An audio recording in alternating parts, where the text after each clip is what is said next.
ባለስልጣናቶችን በመጠቀም የራሷን ዝና በመጠቀም ከንጹሃን ሰዎች ከላባቸው ላይ በርካታ ገንዘቦችን ይዛ ተሰውራለች የሚል መረጃ ደርሶናል።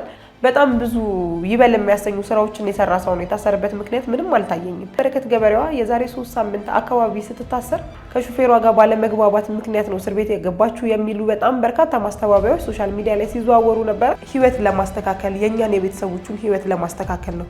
ልጄ ምን ስላጠፋ ነው የሚታሰረው? ብዙ ሴት እህቶቻችን እንግዲህ አርአያ የሆነች ናት። ሴትነትን ስናስብ፣ ጀግንነትን ስናስብ እሷን እናስብ ነበረ።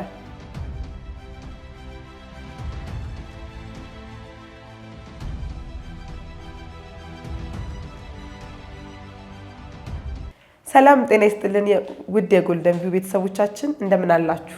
ዛሬም እንደተለመደው እንግዲህ በአዲስ ርዕሰ ጉዳይ ልናወራችሁ እዚህ ስቱዲዮ ተገኝተናል።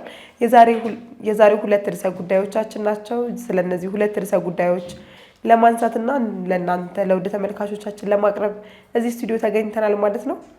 አንደኛው ርዕሰ ጉዳይ እንግዲህ በረከት ገበሬዋ የዛሬ 3 ሳምንት አካባቢ መታሰሯ ይታወሳልና የታሰረችበት ምክንያት ምን እንደሆነ አልታወቀም ነበር። አሁን ላይ እሱ ነገር ይፋ ተደርጓል።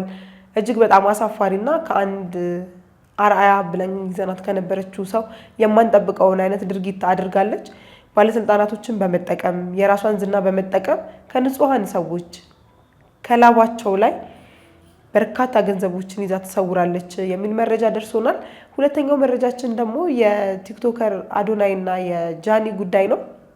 እነዚህ ሁለት ሰዎች እንግዲህ በትናንትናው ዕለት ታስረዋል። የታሰሩበትን ምክንያት ሲናገር እንግዲህ ፌደራል ፖሊስ እንደ ምክንያት ያቀረበው ከቲክቶክ አዋርድ ላይ የኢትዮጵያውያንን የማይወክል አግባብ የሌለው ልብሶች ለብሰዋል ብሎ ካሰባቸው ሰዎች መካከል እንግዲህ አንዱ ናቸው። እነዚህም ይካተታሉ ብሎ ነው ያሰራቸው። ይሄ ግን ምንም ምክንያታዊ ነው ብዬ አላስብም። እኔ ቦታው ላይ ስለነበርኩኝ እንግዲህ አብዛኛውን ነገር ለመታዘብ ሞክሬ ነበረ። የታዘብኩት ነገር እንደውም ጃኒን ጠብቀን ነበረ ወጣ ያለ አለባበስ ትለብሳለች ብዬ ብዙ ሰዎችም ጠብቀው ነበር። ግን ክትት ያለ በጣም ኢትዮጵያዊነትን የሚገልጽ የሚያምር አለባበስ ነበር ለብሳ ታገኝታ የነበረው። የታሰሩበት ምክንያት ምንም ግልጽ አልሆነልኝም። ለእኔ ብቻ ሳይሆን ለበጣም ብዙ ሰዎች ምንም ግልጽ አይደለም። ከጀርባው ሌሎች አጀንዳዎች ኖረው እሱን አጀንዳ ለማስጠፋት የሚመስል ነገር አለው። እኔ የተረዳሁት እንደዛ ነው። እናንተ የተረዳችሁት እንዴት ነው? እስቲ ኮሜንት ላይ አስቀምጡልን። ስለነ ዳኒና አዶናይ ጉዳይ ስንመለስ በጣም ብዙ ሰው እየተቃወመው ነው ያለው መታሰራቸውን። አዶናይ በጣም ብዙ ደስ የሚሉ ስራዎችን እየሰራ የነበረ ግለሰብ ነው።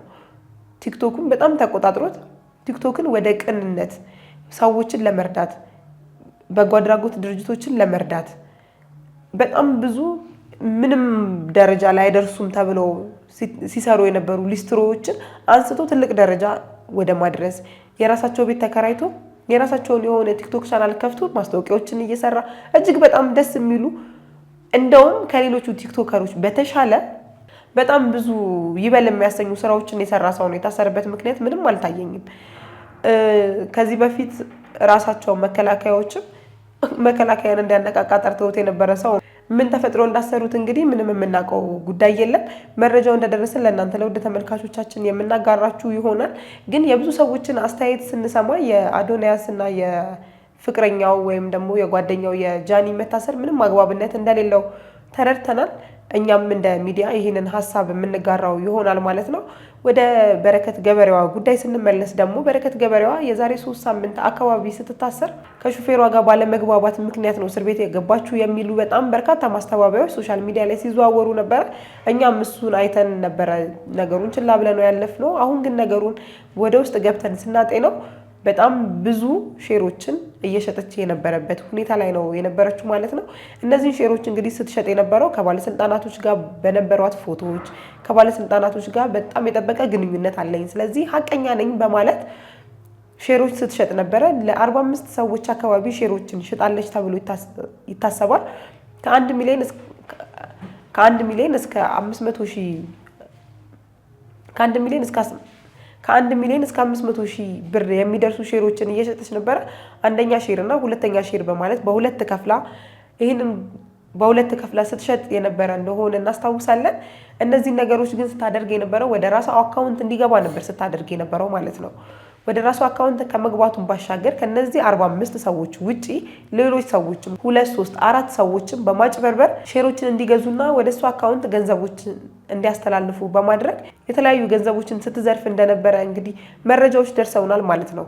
ለአብነት ያህል እንግዲህ በኦሮሚያና በአፋር ክልል ለኢንቨስተሮች ብላ የወሰደችው መሬት እየሸነሸነች ስትሸጥ እንደነበረው ሁላ መረጃዎች ያሳያሉ ማለት ነው። እንደነዚህ አይነት ሰዎች በጣም ብዙ መገለጫ አላቸው ብዬ አስባለሁኝ። የዛሬ 2 ዓመት ከምናምን አካባቢ የጠቅላይ ሚኒስትር አብይ አህመድ መደመር 2 የተሰኘውን መጽሐፍ እንግዲህ ሲመረቅ በ50,000 ዩሮ ገዝታ እንደነበረ የምናስታውሰው ጉዳይ ነው። የአደባባይ ሚስጥርም ጭምር ነው። የዛሬ 2 ዓመት የገዛችው መጽሐፍ እንግዲህ በደንብ መነጋገሪያ እንድትሆን እነዚህን ፎቶዎች በመጠቀም የማጭበርበር ስራዋን ስትሰራ ነበር ማለት ነው። ከተለያዩ ግለሰቦች በማጭበርበር የተለያዩ ገንዘቦችን ተቀብላለች ማለት ነው። የተቀበለችውን ገንዘብ እንግዲህ ወደ ግል አካውንቷ ነው ሲገባ የነበረው። አንድ ሰው ብቻ አይደለም፣ እነዚህ በይፋ የወጡት 45 ሰዎች ብቻ አይደሉም፣ ከዛም በላይ ናቸው የሚሉ ማስረጃዎች እየደረሱ ነው የሚገኘው። ግን እንደዚህ አይነት ሰዎች እንግዲህ ከማህበረሰቡ ወጥተው ማህበረሰቡን የሚበዘብዙ አይነት ሰዎች እንደሆኑ ነው የምናስበው። በረከት ገበሬዋ እጅግ በጣም ለብዙ ወጣቶች ማስተማሪያ ናት፣ አርአያ ናት ብለን ስናስብ የነበረች ግለሰብ ናት። እንደ ሴት ጠንካራ ሴት ናት። በጣም ለብዙ ሴቶች ምሳሌ ናት። ልጆቻቸውን ለብቻቸው ለሚያሳድጉ እናቶች ምሳሌ የነበረች እናት ናት። ብዙ ሴት እህቶቻችን እንግዲህ አርአያ የሆነች ናት። ሴትነትን ስናስብ፣ ጀግንነትን ስናስብ እሷን እናስብ ነበረ። በዚህ ልክ ትወርዳለች ብዬ አንድም ቀን አስቤ አላቅም ነበር። የእውነት በጣም ነው የሚያሳዝነው። ማንን ማመን እንዳለብን፣ ለማን መታመን እንዳለብን ስታስፈራራ ሁሉ ነበረ የሚል መረጃ ደርሶናል። ከባለስልጣናቶች ጋር ብሬ እሰራለሁ፣ ከባለስልጣናቶች ጋር አገናኛለሁኝ እያለች ስታስፈራራ ሁላ ነበረ። የኢትዮጵያ ስልኳን ዘግታ የውጭ ስልኳን ነው ስትጠቀምበት የነበረው እና ዋትሳፕ ላይ ብቻ እንዲያወሯት ራሷንም ደብዛዋን አጥፍታ ሶሻል ሚዲያ ላይ ብቻ በመንቀሳቀስ የተለያዩ ገንዘቦችን ስትሰበስብ እንደነበረ መረጃዎች ወጥተዋል ማለት ነው። እንደነዚህ አይነት ሰዎች መታሰር አለባቸው። እንደነዚህ አይነት ሰዎች ትክክለኛ ፍርድ ሊሰጣቸው ይገባል። ለሌሎች መማሪያ ሊሆኑ ይገባል። እቺ ልጅ በጣም ለብዙ ሴቶች አርአያ ነበረች። ለሴቶች ብቻ አይደለም ለወጣቶች አርአያ ነበረች። ግብርናም በዘመናዊ መልክ ብላ ሌላኛውን የግብርና ምዕራፍ ያሳየችን እቺ ሰው ነበረች። እቺን ሰው አለማመን ከባድ ነው። ሶሻል ሚዲያ ላይ ብቻ አይደለም የምናውቃት፣ ትልልቅ የሚባሉ ሚኒስትሪ ሚዲያዎች ላይ ጭምር ነበር የምናውቃት።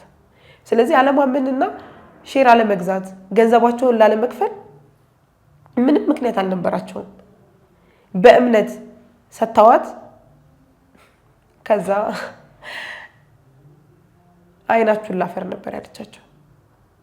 እንዴት እንዳመጡት ገንዘቡን እነሱ ናቸው የሚያውቁት። እንደነዚህ አይነት ሰዎች ልክ ነው፣ መታሰር አለባቸው። በጣም ትክክል። አልነካም እኔ ከባለስልጣናቶች ጋር የጠበቀ ግንኙነት አለኝ ስትል የነበረች ሰው ስለነበረች ስልጣን ብቻውን ገንዘብ ብቻውን ዋጋ ቢስ እንደሆነ ያየንበት አንዱ መገለጫ ነው። ፌዴራል ፖሊስም ለዚህ በጣም ሊበረታታ ይገባል።